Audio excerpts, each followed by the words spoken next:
So, liebe Leute, nachdem es ja gerade ein bisschen Verwirrung gab, wo wir hinfahren, wo wollen wir denn eigentlich hinfahren? Zum Elsfeld. Yes! Und zwar 4 Tage, 4 Länder, 160 Kilometer. Wir zwei auf dem Einrad. Seid gespannt, was kommt. Wir nehmen euch mit. Wir müssen auf jeden Fall da lang zum Elsbett.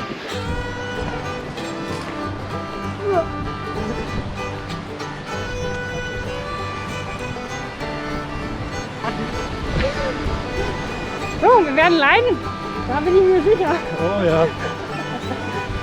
Aber ich glaube, nicht mehr als viel. Guckt euch das an. Verrückt. So viel zu Becke fährt kein Uphill.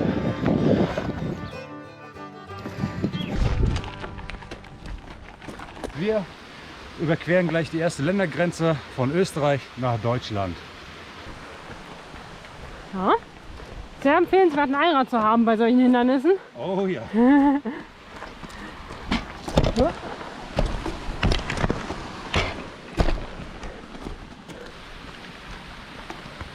So, und in Deutschland machen wir jetzt erstmal das Gepäck fest, weil die sind ziemlich pingelig hier, habe ich gehört. Sind wir das?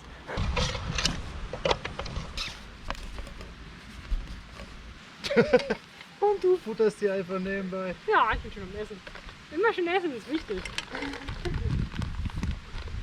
Ja. Okay, ja.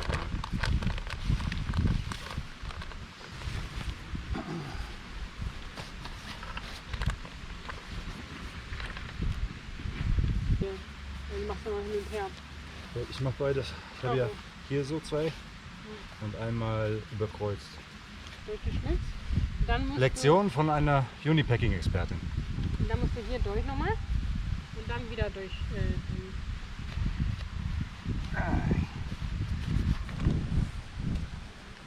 Hält. Komm weitergehen.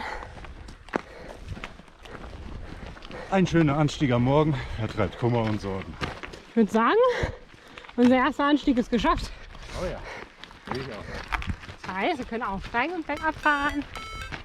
Uhu.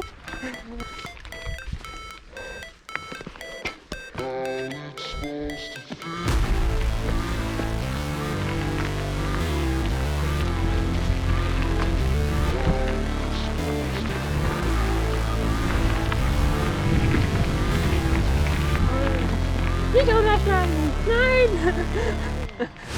Never break, always fight, never quit, do it right. So, es ging noch mal minimal hoch und ich habe den Tamasch verloren. Nein! Aber da kommt er und steigt wieder auf. Go, Tamasch!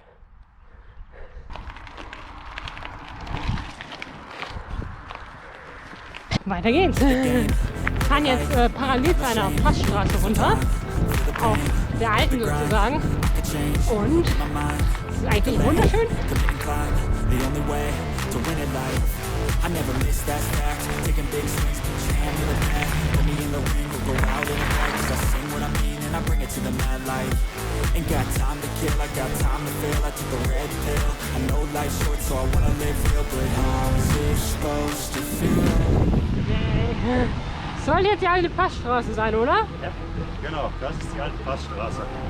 Hey. Ich hoffe, meine Bremsen halten. Ich habe mir extra ein paar Bremsbillige mit. Ich hoffe, du auch. Nee. Oh oh. Ich habe ganz frisch drauf Auch gut. und welche fürs Elsbett mit. Sehr gut. Die liegen schon drüben. Das sollte reichen, im Idealfall. Ich habe ein paar mit und dann habe ich noch ein weiteres Paar bei meinem Flügel. Also, Ja. weil das ist auch schon ganz schön leer, glaube ich. Und wenn das jetzt die Tage gefahren wird, dann ist vielleicht leer. Crazy, nah, but I ain't lazy. Track after track, I work on the shit daily. Pass me the jack, right as fuel, got me hazy. About to unpack all these things I've been chasing. I got visions in my head, like memories after death. To be a legend instead of something you can forget.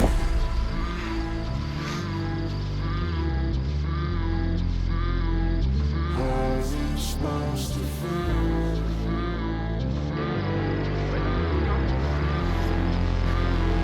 How's it supposed to feel?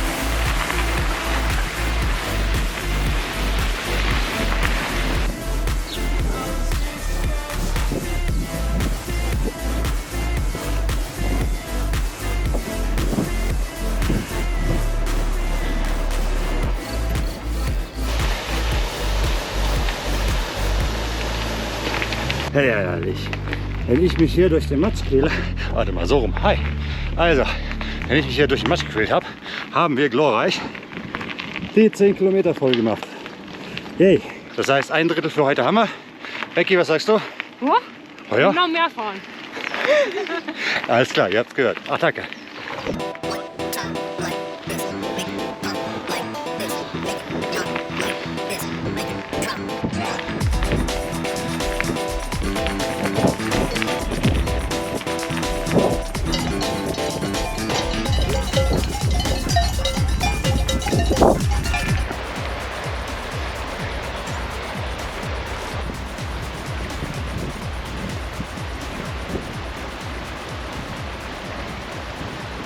In der Allgäuer Rundschau hieß es, das ist die schönste Radstrecke Deutschlands.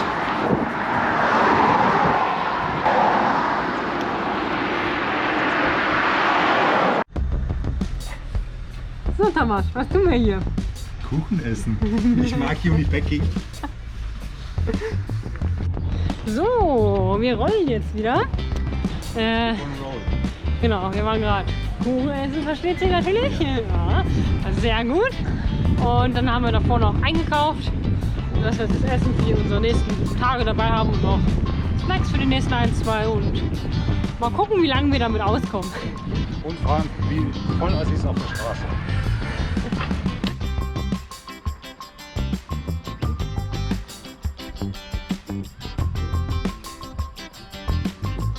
Apfel mit schöner Aussicht. Aber es ist immer noch Apfel. Leicht Apfel. Boah. Yay, Apfel!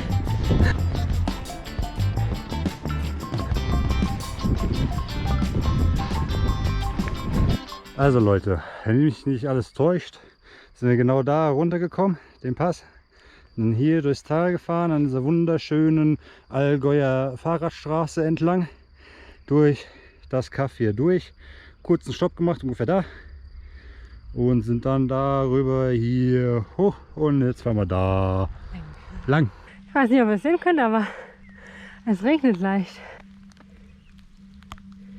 Hey, es regnet und es geht uphill. Oh Mann.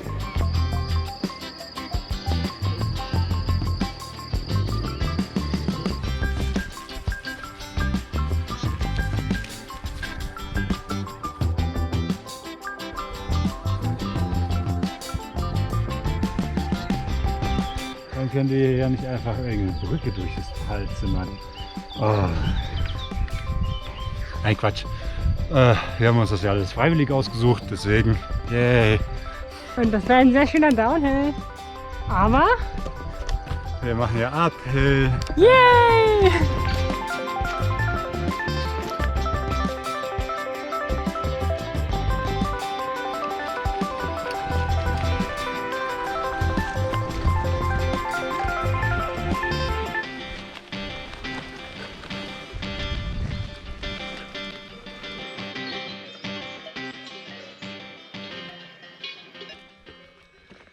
Spiel, Spaß und Spannung hier.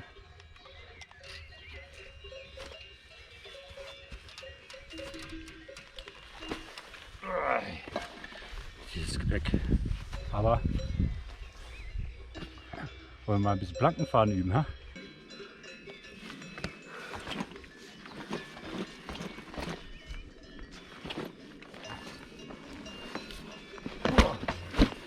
Nee. Nochmal.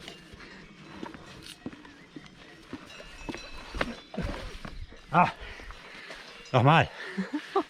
Ein weiser Mann hat mal gesagt, Sicherheit durch Geschwindigkeit. Ich glaube, das war Rocco. So, andersrum jetzt. Andersrum jetzt, alles klar. Gar nicht so einfach.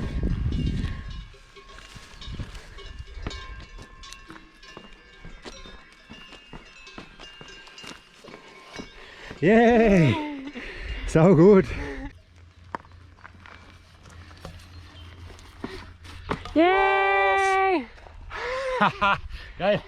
Geht doch. Oh ja. So, wir müssen aufpassen, weil hier ist garantiert Strom drauf. Digga. Yeah. So fertigt man Leute. Und schon wieder, während er mal schiebt, radelt Becky einfach den Berg hoch. Ist halt einfach eine Bergziege. Respekt. Das ist. Apfel ist doof.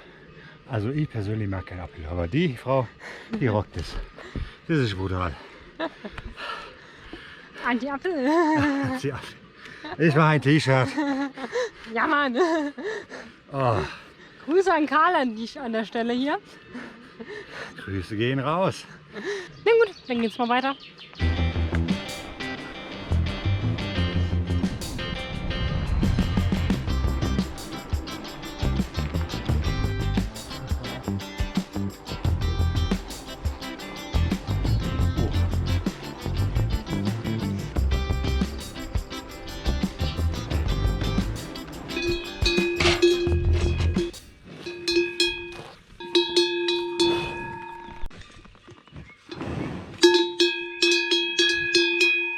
Einrad schmeckt nicht.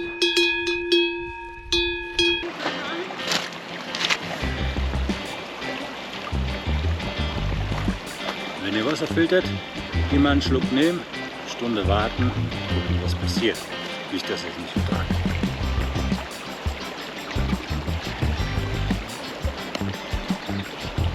Wie viel hast du? Alles? 3 Liter? Ich habe 3 Liter jetzt. Boah, viel schnell.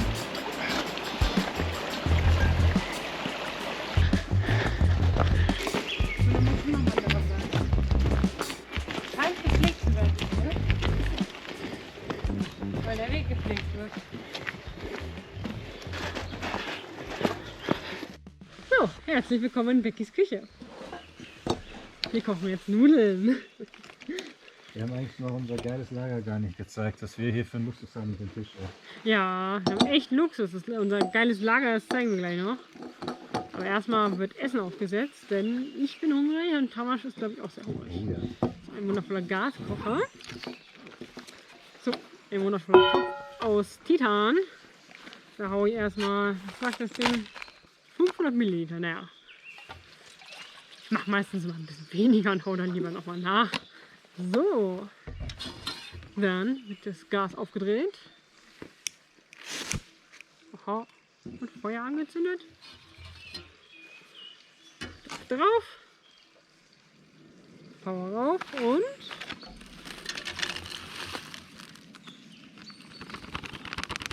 jo, wir haben jetzt unser Lager aufgeschlagen und wir wollen euch ja mal einmal herumführen, wie es denn bei uns hier so aussieht. Und zuallererst haben wir unsere wundervolle Küche. Ja, einfach eine schöne große Bank. Ist immer super. Und dann geht's in den Wald hinein. Hier haben wir unser wundervolles Zuhause, unser wundervolles Schlafzimmer. Ich bin hier in der Hängematte und Tamas hat sein Biwak aufgebaut. Ja, und hier ein schönes großes Tarp, falls es regnet, dass wir nicht nass werden.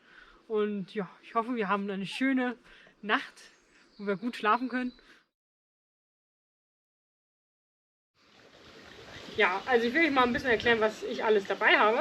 Also das Wichtigste überhaupt, was man zum Unipacking braucht, ist das Einrad.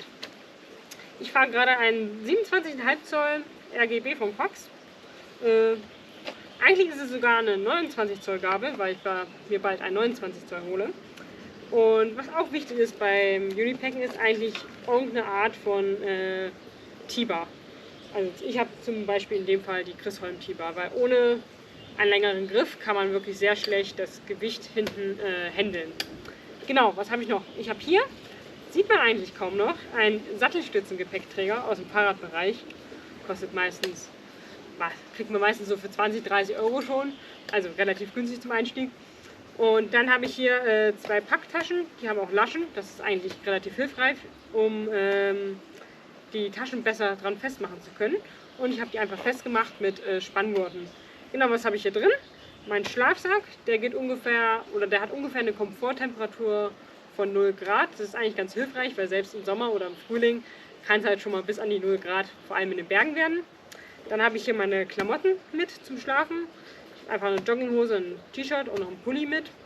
und ganz wichtig, was für den Kopf. Und hier unten drin ist mein großes Tarp, meine Hängematte, meine Isomatte, ein Ersatzschlauch und noch ein weiteres Tarp für den Boden. Also falls ich mich mal doch irgendwo nicht meine Hängematte aufspannen kann und meine Isomatte halt schonen will, weil die ist halt eine Luftmatte. Genau, hier vorne habe ich noch eine kleine Rahmentasche oder so nennt sich das. Und da habe ich mein ganzes Werkzeug drin und meine Powerbank und meine Ersatzakku für meine GoPro und noch ein paar Batterien für meine Stirnlampe. Genau, ja, das war es erstmal mit dem Einrad. Weiter geht's mit dem Rucksack. Also ich habe jetzt hier einen 50 Liter Rucksack. Hier unten drin habe ich das Essen, weil Essen ist schwer und man sollte den Rucksack möglichst so packen beim Unipacken, dass das Schwere unten ist. Weil man kennt es ja, Schlagloch und man fällt dann. Und tendenziell mit Rucksack fällt man Richtung Boden sehr schnell. Und wenn man halt oben alles Schwere macht, dann ist die Gefahr, dass man wirklich ein Faceplant macht, viel höher. Deswegen immer schön unten das Gewicht haben. In dem Fall halt Essen, mein Kochtopf ist noch mit drin. Dann kommen ein paar Klamotten für den Tag hier drinnen, mein ganzes Elektronikzeug wie Ladekabel. Dann habe ich noch, was ich sehr sinnvoll finde, ein kleines Sitzkissen, damit der Hintern immer schön kuschelig warm bleibt und auch nicht nass wird.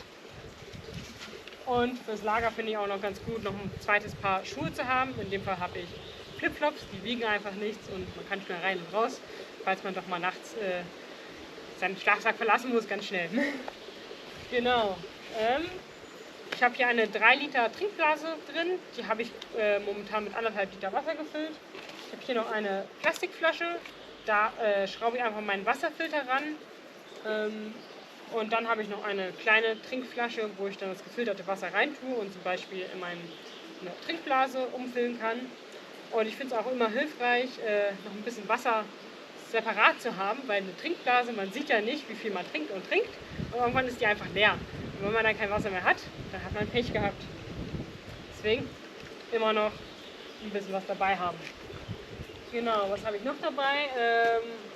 Hier oben drin noch sowas wie Zahnpasta, Sonnencreme, Desinfektionsmittel, Mückenspray, ein paar Magnesiumtabletten, auch immer hilfreich. Ja, und halt Snacks habe ich hier oben noch in meinem Deckel. Und mein besonderes Highlight ist der Regenschirm. Braucht man nicht, aber ich finde irgendwie praktisch. Ist zwar ein bisschen viel Gewicht, aber ja. Mich kann man selten ohne meinen Regenschirm antreffen. So, genau, was habe ich noch dabei? Ganz wichtig, Knieschoner und Handschuhe.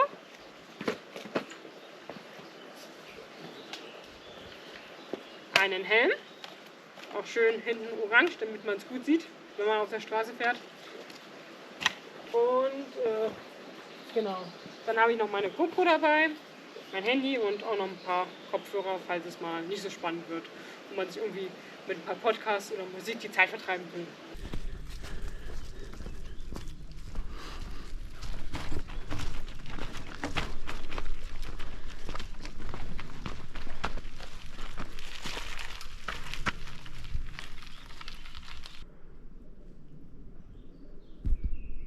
Da hinten war unser Nachtlager. Irgendwo da.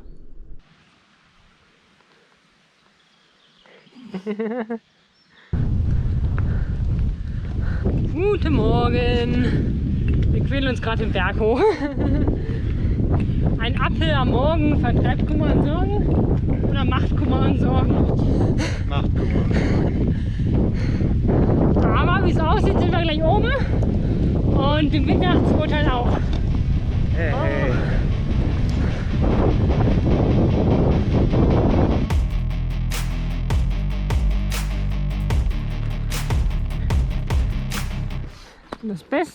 Die beste Variante übrigens, ein Einrad zu schieben, wenn man Gepäck drauf hat, ist die Schubkarren-Variante.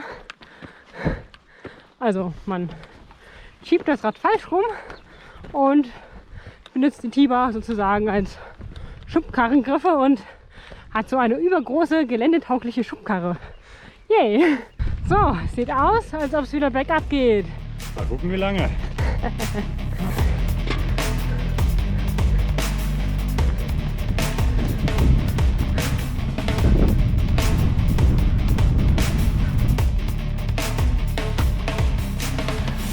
goes up again.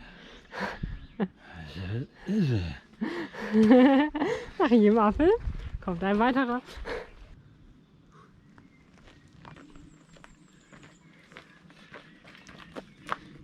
Einmal abtauchen ist das Beste. Zack.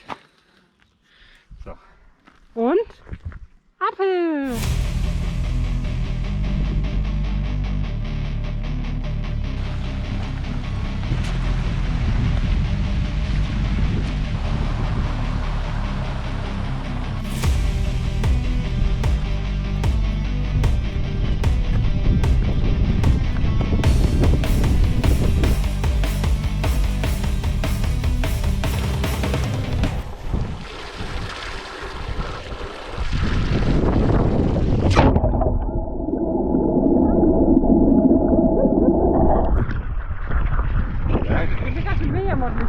So, liebe Leute, falls euch das Video bis jetzt gefallen hat, lasst ein Abo da, Daumen nach oben und kommentiert fleißig, was ihr davon haltet, was ihr anders gemacht hättet und freut euch auf den zweiten Teil.